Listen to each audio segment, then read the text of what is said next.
오늘은 다니엘서 6장 1절에서 4절까지 말씀 묵상하겠습니다. 6장 1절에서 4절까지 말씀 있습니다. 다리오가 자기의 뜻대로 고관 120명을 세워 전국을 통치하게 하고 또 그들 위에 총리 셋을 두었으니 다니엘이 그 중에 하나이라. 이는 고관들로 총리에게 자기의 직무를 보고하게 하여 왕에게 손해가 없게 하려 함이었더라. 다니엘은 마음이 민첩하여 총리들과 고관들 위에 뛰어나므로 왕이 그를 세워 전국을 다스리게 하고자 한지라. 이에 총리들과 고관들이 국사에 대하여 다니엘을 고발할 근거를 찾고자 하였으나 아무 근거, 아무 허물도 찾지 못하였으니 이는 그가 충성되어 아무 그릇됨도 없고 아무 허물도 없음이었더라. 아멘. 탁월한 지혜와 청령 결백한 믿음의 사람. 하나님께서 예언하신 대로 느부갓네살 왕으로 시작한 강력한 바벨론 제국은 그의 외손자였던 벨사살 왕의 죽음으로 마감하게 됩니다. 하나님의 심판의 도구로 사용한 바벨론이었지만 여러 차례 다니엘을 통해서 느부갓네살에게 그가 하는 모든 일들이 하나님의 공의 심판을 이루기 위한 하나님의 뜻이었고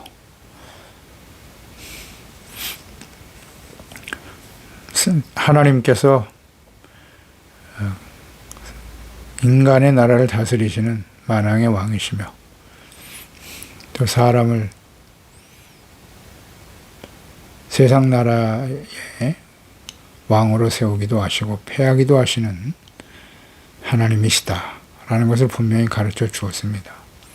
그런데 느부갓네살과 이어서 왕이 된 벨사살 왕, 이와 같은 모든 일들을 직접 경험하였음에도 불구하고 하나님을 인정하지 않죠. 무시하고 멸시하다가 결국 멸망의 길을 가게 되었습니다. 벨사살 왕과 모든 바벨론의 귀족들이 보는 자리에서 벽에 글씨를 쓰신 하나님, 그 뜻을 해석한 다니엘의 말이 끝나자마자 바로 그날 밤 벨사살 왕은 죽음을 맞이하게 됩니다.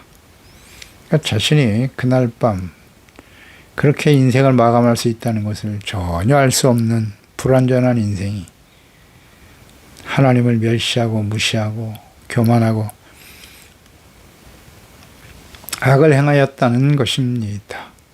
그렇습니다. 우리 인간은 당장 오늘 저녁에, 오늘 밤에 혹은 내일 무슨 일이 일어날지 몰라요. 우리 인생이 마감될 수도 있어요. 그런 거로 하나님을 알 수 있는 기회가 주어졌을 때 겸손한 마음으로 자신의 죄를 깨닫고 하나님을 경외하고 섬기는 것이 인간의 본분입니다. 인간의 본분이에요. 이 주어진 기회를 절대 놓치면 안 됩니다. 언제나 우리에게는 내일은 없다. 오늘 주어진 하루에 정말 최선을 다해서 하나님을 경외하고 참된 그리스도인으로 이 약하고 폐역한 세대 속에서 주의 영광을 위해 살아가는 신실한 하나님의 자녀들이 되어야 할 것입니다. 또 벨사살 왕이 죽고 메대 사람 다리오 왕이 바벨론을 멸망시키고 새로운 왕조가 세워지게 되는 것입니다. 새로운 권력자로 들어선 다리오 왕, 메대의 다리오 왕 시대에도 다니엘은 여전히 총리로 쓰임받게 됩니다. 자, 1절 말씀에 바벨론 제국을 멸망시키고 새로운 제국의 왕이 된 다리오. 다리오의 나이가 62세였다라고 말씀하고 있죠. 그러니까 벨사살 왕이 죽은 후에 약 2년간 다스리고 다리오는 죽게 됩니다. 그 후에 이제 고레스 왕이 통치하게 되는데 그때가 이제 대략 이스라엘 백성들이 1차 포로로 끌려간 시기로부터 70년이 되는 해라고 보면 되겠습니다. 벨사살 왕이 죽을 때가 대략 67년 정도 지난 후라고 볼 수 있고요. 그리고 이제 다리오가 왕이 되고 2년을 치리하고 고레스가 이제 왕이 되어 통치하게 되는 고레스 원년까지가 이제 대략 70년이라고 보면 되겠습니다. 그래서 이 다리오가 누구냐? 혹자는 이를 바벨론 정복 후에 고레스에 의해서 바벨론 총독으로 임명된 구바르라고 하는 인물이다. 혹은 벨사살의 후임자 역할을 했던 고브리아스다라는 견해가 있기도 하지만 그보다는 메대의 마지막 왕으로서 아하수에로 왕의 아들입니다. 이 역사적으로 보면 그래요. 다니엘서 9장 1절에 보면 메대 족속 아하수에로의 아들 다리오가 갈대아 나라 왕으로 세움을 받던 첫 해에라고 기록하고 있거든요. 그러니까 아하수에로의 아들 다리오. 그러니까 고레스의 장인이에요.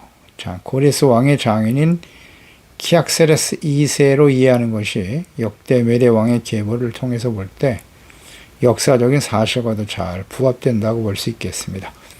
그러니까 이 다리오는 고레스가 배려한 바벨론에서 2년간의 통치를 끝으로 죽음을 맞이하게 되는 것이죠. 그 다리오라고 볼 수 있겠습니다. 뭐 역사적 사실임을 우리는 인간의 역사 속에서도 우리는 확인할 수 있는 바입니다. 다리오는 고관 120명을 세워 전국을 통치했다. 그리고 그 이후에 총리 3명을 두었다고 했어요. 그러니까 다리오 왕의 고고학적으로 발견된 다리오 왕의 비문에도 실제로 120명의 이름이 기록되어 있다고 합니다.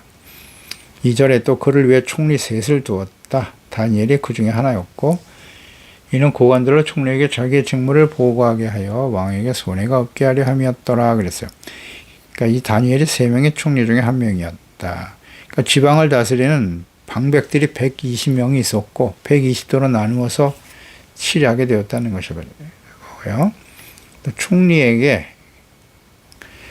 세 총리니까 각각 나누어서 그 직무를 보고하는 체제를 갖추게 된 것 같아요. 그러니까 이런 체제를 갖춘 이유는 왕에게 손해가 없게 하려 함이었더라. 이렇게 말씀하고 있네요.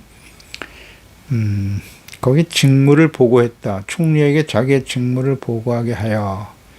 이것이 이제 시브리어가 야하빈 타우마인데 문자적으로 해석을 하면 계산하여 준다라는 뜻을 갖고 있거든요. 그러니까 이 직무 보고는 주로 세금 징수와 관련된 것이다. 계산하여 주는 것이니까 그 계산에 착오가 없도록 하였다. 이것과 연관해서 보면 세금 징수와 관련이 있다고 볼 수 있어요.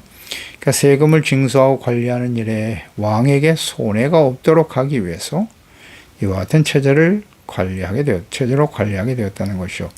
그러니까 지방 관리들에게만 이 세수 관리를 맡게 된다면 뭐 반드시 문제가 발생할 수밖에 없겠죠. 뭐 세금을 속여서 올리기도 하고 많은 비리가 발생할 수 있어요. 오늘날도 마찬가지고요. 그래서 이를 보고받고 관리 감독하는 역할을 위해서 총리들을 세워서 관리한 것입니다. 그러니까 이 총리들이 막강한 권력을 가지고 있고 또 세금 징수와 관련해서 얼마든지 뇌물을 받을 수도 있어요. 뇌물을 받고 뭐 세금을 줄여주기도 하고 뭐 이건 오늘날도 비일비재하게 일어나는 일이죠. 그래서 그 자리에 있게 되면 엄청난 부를 축적할 수 있는 그런 위치에 있게 되는 것입니다. 대부분 이것으로 자기의 권력을 이용해서 부를 축적하는 일이 일반적이죠. 하나님이 없는 사람들은 다 그렇게 될 수밖에 없어요. 그 3절에 다니엘은 마음이 민첩했다 그랬고요. 총리들과 고관들 위에 뛰어남으로 왕이 그를 세워 전국을 다스리게 하고자 한지라 그랬으니까. 그러니까 막강한 권력을 가진 총리들 중에서 다니엘을 수석 총리로 전국을 다스리게 하고자 하는 마음을 다리오 왕이 가지고 있었다는 거예요. 그 이유는 마음이 민첩하여 고관들 중에 뛰어났다 그랬어요.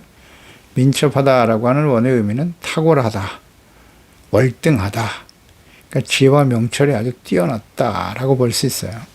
뭐 청년의 때에도 그랬지만 모든 시대에 이 다니엘이 이렇게 탁월한 지혜와 명철을 가지고 있었던 이유는 하나님의 영이 그와 함께하였기 때문이죠. 하나님께서 지혜와 총명의 영을 부어주셨기 때문에 탁월할 수 있었던 거예요. 그것은 하나님을 경외하는 경건한 사람이었고 믿음의 사람이었죠. 언제나 겸손해요. 그러니까 하나님께서 그런 지혜를 주심으로써 하나님을 경외하고 섬길 때 그는 하나님께서 이렇게 모든 시대에, 지금 세월이 굉장히 많이 지났는데 모든 시대에 바벨론 왕에게도 신임을 얻었고, 그리고 지금 다리오 왕, 메대 왕이었던 다리오 왕에게도 신임을 얻고 있죠. 예. 하나님이 주시는 지혜를 가지고 있기 때문에 그래요. 그러니까 느부갓네살 왕 때 바벨론 시대에도 총리고, 메대가 나라가 바뀌고 제국이 바뀌었는데도 또다시 그곳에서 총리로서 그 일을 하게 되더라. 쉬운 일이 아니죠, 이거는. 그래서 다리오 왕은 다니엘의 이 자질을 알아봤죠. 그래서 세 총리 중에서 우두머리가 되게 하고 전국을 다스리도록 하려는 마음을 가지고 있었다. 그러니까 하나님이 주시는 지혜, 신령한 지혜와 총명을 가진 사람들은 이렇게 높여질 수밖에 없어요. 하나님께서 약속하신 바입니다. 이것은 신명기 28장이죠. 1절 이하에 1절 2절 하나님의 그 율법의 말씀, 계명의 말씀을 잘 듣고 지켜 순종하면, 전제 조건이죠. 뭐 어렵지도 않아요. 순종하면 13절에 여호와께서 너를 머리가 되고 꼬리가 되지 않게 하시며 위에만 있고 아래에 있지 않게 하시리니 오직 너는 내가 오늘 내게 명령하는 내 하나님 여호와의 명령을 듣고 지켜 행하며. 간단하죠? 여호와의 명령을 듣고 지켜 행하며 내가 오늘날 너에게 명령하는 그 말씀을 떠나 좌로나 우로나 치우치지 아니하고 다른 신을 따라 섬기지 아니하면 이와 같으리라. 어렵지 않죠, 사실. 주님께서 요구하시는 내용은 아주 단순 명료한다. 언제나 그래요. 어렵지 않습니다. 하나님의 명령을 듣고 먼저 들어야죠. 그리고 지켜 행하는 거예요. 그리고 말씀을 떠나 좌로나 우로나 치우치지 않고 다른 신을 따라 섬기지 않는다. 그러니까 다니엘과 사드락과 메삭과 아벳네고는 그 엄혹한 시절에 말이죠. 포로 노예 아닙니까? 노예 신분인 그들이 당시에 강력한 나라 바벨론의 제왕인 느부갓네살 앞에서 말이죠. 그가 세운 신상이 절하라. 그렇지 않으면 죽는다. 죽음을 불사하고 하나님의 영광을 나타내지 않습니까? 절대 우리는 절할 수 없어요. 그 하나님의 살려낸 놀라운 능력과 영광을 모든 사람들에게 선포하고 증거했던 사람들 아닙니까? 이처럼 다른 신을 따라 섬기지 않고 우상 섬기지 않는 거, 하나님의 말씀을 지켜 좌로나 우로나 치우치지 않는 거예요. 어떠한 유혹과 혹은 박해겠죠. 둘 중에 하나죠. 달콤한 유혹과 박해를 통해서 하나님의 말씀을 떠나도록 미혹하고 있지만 배후에서 악한 원수마귀가 역사하는 거죠. 그러나 결코 흔들림 없이 우상 숭배하지 아니하고 하나님의 명령을 지켜 행하면 하나님께서 머리가 되고 꼴이 되지 않게 하시고 위에만 있고 아래에 있지 않게 하시고, 대표적인 사람이 바로 다니엘입니다. 다니엘. 그 하나님께서 약속하신 대로죠. 하나님을 경외하고 목숨 걸고 주의 말씀을 순종했잖아요. 경건한 다니엘. 그러니 하나님이 당연히 높여주시죠. 그러니까 이 말씀이 신명기 28장의 말씀이 다니엘에게 그대로 적용된 거예요. 이루신 하나님은 어제나 오늘나 영원토록 동일하세요. 하나님의 말씀은 진리입니다. 오늘도 이 진리의 말씀을 굳게 붙들고 주님의 말씀을 주야 들어야 될 거 아니에요. 주야로 묵상하고 듣고 깨달아 좌로나 우로나 치우치지 말고 뒤로 물러서지 말고 하나님의 말씀을 굳게 붙들고 나가는 거예요. 목숨 걸고 하나님의 말씀을 지켜가는 거죠. 이 다니엘과 그 친구들을 통해서 우리가 깨닫게 되는, 얻는 교훈 아니겠습니까? 그런 사람들을 하나님 머리가 되고 꼴이 되지 않게 하시겠다고. 그러니까 강력한 바벨론과 메대 제국의 왕의 보험가는 총리로서 신임을 얻도록 하나님이 높여주신 겁니다. 그러니까 하나님의 자녀들은 세상에 살아가면서 세속적인 출세, 성공, 부와 권력, 명예를 추구하며 살아가려고 하지 말고, 물론 이거 자체가 악은 아니죠. 하나님이 이렇게 약속하셨으니까요. 머리 되게 하신다고 하셨기 때문에 그것을 추구하는 것이 삶의 목적이 아니고 우선순위를 거기에 두는 것이 아니라 다니엘과 같이 하나님을 경외하고 주 예수 그리스도의 이름을 높이고 어떻게 하는 게 하나님의 이름을 높이고 영광을 돌리는 것입니까? 우린 다니엘과 그 친구들을 통해서 충분히 묵상하며 교훈을 얻었죠. 어떻게 하는 것이? 네. 하나님의 말씀을 지켜 순종하는 겁니다. 목숨 걸고 하나님의 말씀을 지키는 거예요. 우상에 절하지 아니하고 불의와 타협하지 아니하고 하나님의 말씀을 지키는 정직하고 의롭고 진실한 삶을 살아가는 것, 그것 때문에 엄청난 박해와 시련이 다가와도 흔들림 없이 주의 말씀을 따라가는 것, 그것이 하나님의 영광을 나타내는 길이에요. 불의와 타협하고 온갖 죄악 가운데 마음을 빼앗기며 살면서 그렇게 해서라도 출세하고 성공하고 부를 얻으면 그게 하나님의 영광이 되는 게 아닙니다. 절대로. 하나님의 나라와 그의 의를 먼저 구하는 삶을 살아가야죠. 여기에 우리의 삶에 초점을 두고 있어야 돼요. 그럴 때 하나님이 높여주시는 것이지. 그러니까 우리가 이 세상에 살면서 하나님께서 약속하셨잖아요. 분명 머리 되고 꼬리 되지 않게 하신다고 하셨어요. 근데 이 말씀을 끝까지 전체를 잘 묵상해야죠. 그런데 하나님의 말씀을 지켜 순종하는 일에 대해서는 전혀 언급이 없고 무조건 하나님 머리 되게 해주시옵소서. 그렇게 가르치면 안 돼요. 하나님의 말씀을 그렇게 묵상하면 안 됩니다. 하나님 그런 분이 아니세요.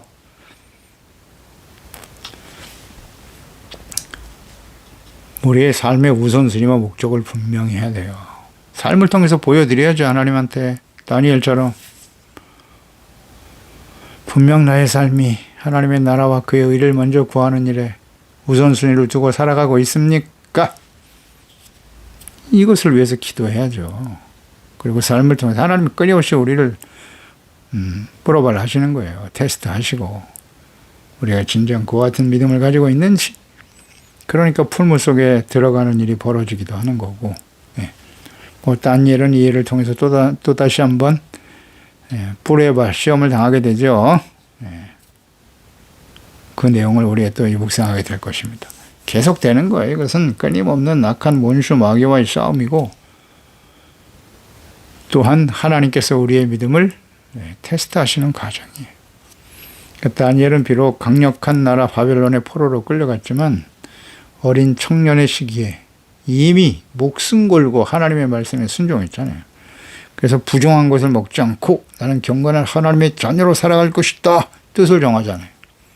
그래서 부정한 고기와 포도주를 마시지 아니하고 채소와 물만 마시겠다 라고 선포하고 증거하잖아요. 그러니까 하나님을 믿고 의지하면서 그분의 말씀에 순종하는 참된 믿음의 사람이었죠. 그런데 지금 시간이 많이 지났어요. 지나서 지금 노년이 되어 있지만 여전히 변함없는 이런 신실한 믿음, 이게 진짜 믿음인데요. 여전히 변함없는 순전한 믿음과 겸손으로 하나님을 경외하며 살아가고 있지 않습니까? 그러니까 이 다니엘과 같은 위치에 서게 되면 지금 2대에 걸쳐서 바벨론 제국에서도 총리고, 바벨론이 멸망당하고 메대의 나라 다리오 왕의 시대가 도래했는데도 거기서도 총리가 된다. 이야, 이거 쉬운 일 아닙니다. 쉬운 일 아니에요. 그런데 다니엘과 같은 위치에 서면 대부분 다 어떻게 될까요? 부패하고 타락합니다. 거의 100% 부패하고 타락한다고 봐야 돼요. 이렇게 마지막까지 순전한 믿음으로 하나님을 경외하는 사람, 대표적인 사람 요셉이죠. 요셉. 요셉이 마지막까지 믿음을 지킨 순전한 사람이었고, 모세, 여호수아 정도, 그 이후에 다윗이죠. 다윗도 중간중간 실수는 있었지만 아브라함 이후에 말이죠. 이런 순전한 믿음을 가진 사람들이, 이삭 같은 경우도 순전한 믿음을 가진 사람이라 볼 수 있지만, 그래요. 언제나 하나님께서 이렇게 마지막까지 변하지 않는, 그러니까 믿음, 소망, 사랑은 항상 있을 것인데 그랬지 않습니까? 변하지 않는 가치예요. 그런데 중요한 건 이 세상에 변하지 않는 것은 없어요. 다 변하는데 변하지 않는 것은 오직 하나님과 하나님의 말씀이죠. 그러니까 하나님과 하나님의 말씀에 대한 믿음, 믿음이 자기 자신을 믿는 게 아니고 하나님의 말씀에 근거한 믿음. 그리고 사랑, 이 사랑은 뭐예요? 하나님의 말씀을 지켜 순종하는 게 사랑이에요. 하나님, 거기에 사랑을 두고 살아가는 사람. 또 소망. 소망은 뭐냐? 자기의 소망과 꿈이 아니에요. 그게 아니고 하나님의 말씀에 소망을 두는 거예요. 하나님이 이루어질 하나님의 말씀. 이제는 예수 그리스도의 재림과 마지막 심판에 대한, 그리고 그 이후에 이루어질 하나님의 나라에 소망을 두고 살아야죠. 영원한 것에 소망을 둬야 돼요. 영원한 것은 하나님과 하나님의 말씀밖에 없지 않습니까? 그럴 때 그 믿음은 변하지 않는 거예요. 그러니까 다니엘은 그 믿음의 근거가 하나님이에요. 그리고 하나님의 말씀에 있었어요. 예수께서 오시고 성령을 보내주신 후에 예수님의 제자들, 또 사도들, 많은 그리스도인들이 목숨 걸고 하나님의 말씀과 믿음을 지켰죠. 대부분 그 믿음을 위해서 순교의 길을 가게 되죠.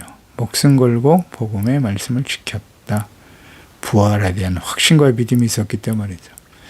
자, 이렇게 신실하게 하나님을 경외하며 탁월한 지혜와 능력과 정직하고 성실한 다니엘을 수석 총리로 세우려고 하는 다리오 왕. 자, 이는 한편으로는 이스라엘 포로 출신인 다니엘이 총리가 되는 일로 인해서 메대 출신의 다른 총리들로부터 시기와 질투의 대상이 될 수밖에 없었습니다. 그래서 4절에 이에 총리들과 고관들이 국사에 대하여 다니엘을 고발할 근거를 찾고자 하였으나 아무 근거 허물도 찾지 못했다. 이는 그가 충성되어 아무 그릇됨도 없고 허물도 없었다. 그러니까 다리오 왕의 신임을 얻어 수석 총리가 되려는 다니엘, 그를 시기 질투한 다른 총리들, 그러니까 당연히 고발할 근거를 찾는 거예요.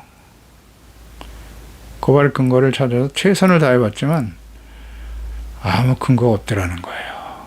어떻게든지 이 다니엘을 쫓아내야 될 텐데, 그래서 어떤 죄가 있는지를 조사했다. 뒷조사를 한 거죠. 그런데 근거가 없어요. 죄가 없어. 허물도 찾지 못했다. 이 악한 자들의 모습은 언제나 그래요. 자신의 권력을 지키기 위해서 정직하고 바른 사람, 시기 질투하여 제거하려고 하는 것이죠. 이런 일은 과거나 모든 시대에 오늘날도 마찬가지죠. 자신의 권력을 지키기 위해서 자기의 대적이 되는 사람, 대적이라고 생각해요. 자기가 아닌 사람 다 적이야. 그래서 수사를 통해서 탈탈 털지 않습니까? 없는 죄도 만들어내고 말이죠. 이것이 부패한 인간들의 모습이에요. 이상한 일도 아닙니다. 근데 아무리 뒤져봐도 없더라는 거죠. 찾을 수가 없더라. 그러니까 우리가 선행교에서 묵상했듯이 직무를 보고한다라고 하는 것이 세수와 관련된 일을 맡아 관리하는 자리였다 그랬어요. 총리와 지방관리들. 그러니까 지방관리들이 거둬들이는 세금을 관리하는 위치에 있었기 때문에 대부분 다 부정한 청탁을 받거나 뇌물을 받는 자리라고 볼 수 있어요. 반드시 부패가 발생하죠. 돈이 오가는 곳이요. 권력과 돈이 오가는 곳이 그런 자리였기 때문이에요. 그러니까 다른 총리들은 자신들이 그 같은 부정과 비리를 저지르고 있었기 때문에 다니엘도 털면 분명 죄가 드러날 것이다 라고 확신하고 있었을 거예요. 자신들이 그렇게 살았으니까. 자신들이 가진 권력으로 부를 축적하며 살아가고 있었기 때문에 털면 나온다 확신이 있었겠죠. 그런데 아무리 찾아도 고발할 근거를 찾지 못했다. 허물도 없고 근거도 없다. 그러니까 우리가 다니엘을 계속 묵상해 보았죠. 다니엘은 세상에서 출세하고 부와 영광을 누리는 거 거기에 관심이 없어요. 오직 하나님의 말씀에 순종하고 이스라엘 백성들이 70년의 시간이 차면 다시 예루살렘으로 돌아가서 하나님이 다스리시는 하나님의 나라를 바르게 세워야 하고 있는 동안에 이스라엘 백성들에게 하나님의 백성들을 지키고 그들을 바른 길로 이끌어가는 일에 초점을 두고 있었던 사람이에요. 총리를 2번이나 하고 이거 부패할 수 있는 자리인데 전혀 흔들림이 없잖아요. 이런 사람 찾아보기 쉽지 않죠. 다니엘은 정말 의인입니다. 의인이에요. 존경스러운 사람입니다. 하나님께 철저하게 하나님께 깨어 있었던 사람이에요. 다니엘은. 하나님이 세우셨다. 하나님이 지혜도 총명도 주셨다. 꿈을 해석하고 그 모든 것을 하나님이 하신다는 거예요. 이 하나님을 정확하게 알고 있어요. 아니까 바르게 믿을 수 있는 거죠. 그리고 마지막까지 흔들리지 않았다. 참. 교훈을 얻어야 돼요. 이 다니엘 같은 사람 하나님이 얼마나 기뻐하시고 이런 사람 찾겠죠. 그런 사람 사용하시겠죠. 뇌물을 받거나 부정한 청탁을 받는 일이 전혀 없는 청렴결백한 사람이었다. 정직한 생활을 한 사람이었어요. 이건 초점이 하나님께 있기 때문에 그래요. 그렇지 않으면 어려워요. 대부분 자기 중심에 맞춰지는 경우가 많잖아요. 대부분이 그렇죠. 나의 성공, 나의 출세, 나의 명예, 나의 내가 부자가 되고 다른 사람이 어떻게 되든 말든 입으로는 국민을 위해서 국민 하지만 결국은 다 자기 자신의 유익을 추구하려고 하는 것이 하나님이 없는 사람들의 권력자들의 모습이에요. 근데 다니엘은 그렇지 않았다는 거죠. 하나님을 경외하는 다니엘은 악한 자들이 다스리고 있는 어두운 이 세상에서도 빛과 소금으로 살아왔다는 거예요. 정직하고 바르게 살아가는 하나님의 사람들. 이 악한 세대에서 이렇게 애매하게 고발을 당하기도 하고 모함을 당하기도 하고 정죄와 비판을 받게 돼요. 이상한 일 아닙니다. 이로 인해서 억울하게 누명을 쓰기도 하고요. 부당한 대우를 받기도 하지만 하나님께서 반드시 지켜주세요. 죄와 불의와 타협하지 아니하고 하나님의 말씀을 따르는 삶의 현장에서도 정직하고 빛과 소금으로 살아가면 사람들이 싫어하죠. 당연히 싫어하고 많은 박해와 불이익이 다가오지만 억울한 일을 만나지만 그래도 하나님께서는 그런 사람을 반드시 지켜주십니다. 그리고 주의 영광을 나타나게 만들어 주시는 것입니다. 그래서 하나님의 자녀들은 이 약하고 패역한 세대 우리가 빛과 소금이라는 사실 잊지 말고 착함과 의로움과 진실함을 지켜가야 돼요. 마태복음 5장 48절에 그러므로 하늘에 계신 너희 아버지의 온전하심과 같이 너희도 온전하라.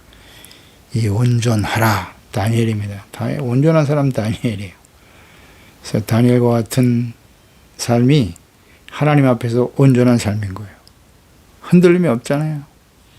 삶의 목적, 자신의 정체성, 사명 여기에 집중하고 있죠. 어떤 상황 속에서도 흔들림 없이. 이러한 사람들을 하나님이 기뻐하시고 그런 사람들을 통해서 하나님의 나라와 뜻을 이루어가게 되시는 겁니다. 기도하겠습니다. 하나님 아버지 은혜와 사랑을 감사합니다. 오늘도 다니엘을 묵상하게 됩니다. 바벨론 느부갓네살 왕 또 벨사살 마지막 바벨론이 멸망하는 순간까지도 총리의 자리에서 가장 높은 위치에서 권력과 부와 영광을 누릴 수 있었던 다니엘. 그가 이제 왕조가 바뀌어서 새로운 나라 메대 다리오 왕으로부터 시임을 얻고 또다시 총리의 자리에서 일하게 됩니다. 하나님이 주신 하나님의 영으로 감동된 지혜와 총명을 가진 다니엘이었기 때문에 하나님을 알고 그 뜻을 알아 하나님이 장차 행하실 역사의 주인이 하나님이시지 않습니까? 그 하나님이 하시는 일들을 말씀을 통해서 또 경건한 삶을 통해서 듣고 깨달아 순종하고 증거하는 다니엘. 그는 그런 권력과 부를 얻을 수 있는 자리에서 부패하지 아니하고 오직 하나님의 나라와 의와 뜻을 이루기 위해서 최선을 다했습니다. 박해를 당하고 억울하게 고발과 정죄와 비판을 당해도 청렴결백하게 살아왔던 그의 삶의 모습만 드러날 뿐이죠. 이곳이 바로 빛과 소금의 삶이 아니겠습니까? 주여, 오늘 우리가 하나님의 성령으로 거듭난 하나님의 자녀로서 이 땅을 살아갑니다. 어떠한 자리에서도 우리는 하나님의 말씀과 뜻을 영원한 건 하나님의 말씀밖에 없어요. 오직 예수 그리스도의 생명의 복음이 전파되고 증거되는 일을 위해서 좌로나 우로나 치우치지 아니하고 불의와 타협하지 아니하고 정직한 믿음의 삶을 살아감으로써 주의 영광을 나타내는 우리 소중한 지체 호족들 자녀들 다 되게 하여 주시옵소서. 예수님의 이름으로 기도드리옵나이다. 아멘.